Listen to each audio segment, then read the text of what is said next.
just announced the UK will recognise Palestinian sovereignty in September if Israel does not commit to a ceasefire, ease the suffering in Gaza, and commit to a long-term solution that would deliver the two-state solution in the Middle East. Did you know that was coming? No, we never discussed it, surprisingly. It was never really discussed.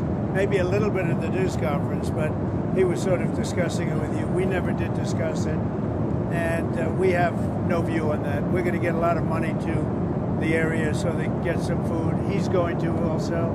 I think the European Union is going to put up money too for food, and hopefully it's going to be properly distributed, and it will be. I think it will be. We have some pretty good response on people for the distribution of the food. Mr. President, we want to take it one thing at a time.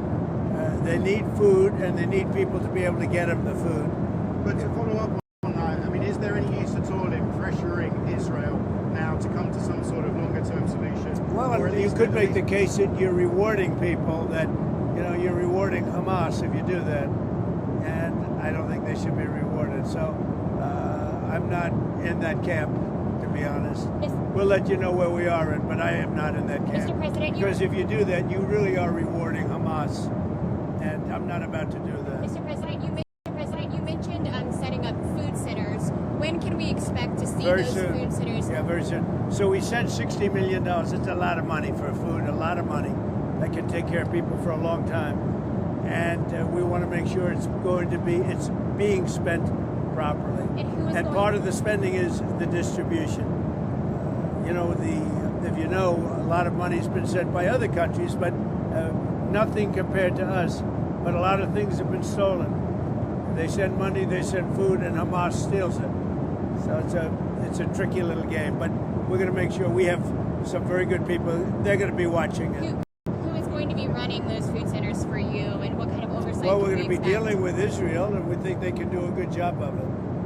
And they want to do it. Of monitoring the food centers? No, they want to do it. The food centers, yeah. They want to preside over the food centers to make sure the distribution is proper.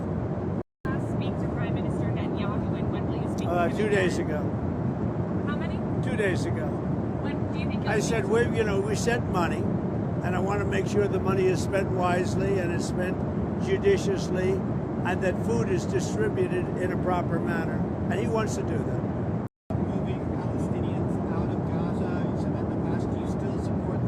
Well, it's a concept that some people fell in love with and some people don't. We really have to see how it all works out before we do that. But, you could do something spectacular, but that's a different concept.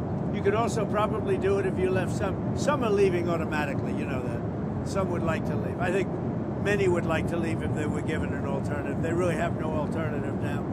But certainly that was a concept that was really embraced by a lot of people. But also, some people didn't like it.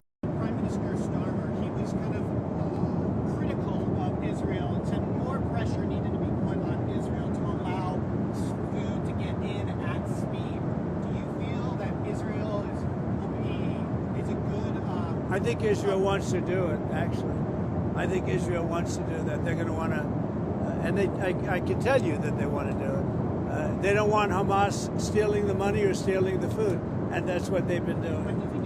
Have you discussed the crisis in Gaza and the terrifying? I have, and she thinks it's terrible, and she sees the same pictures that you see, and that we all see. And I think everybody, unless they're pretty cold-hearted or worse than that, nuts. There's nothing you can say other than it's terrible when you see the kids. And those are kids, whether they talk starvation or not, those are kids that are starving. They are starving. And you see the mothers, they love them so much, and there's just nothing they seem to be able to do. They got to get them food, and we're going to get them food.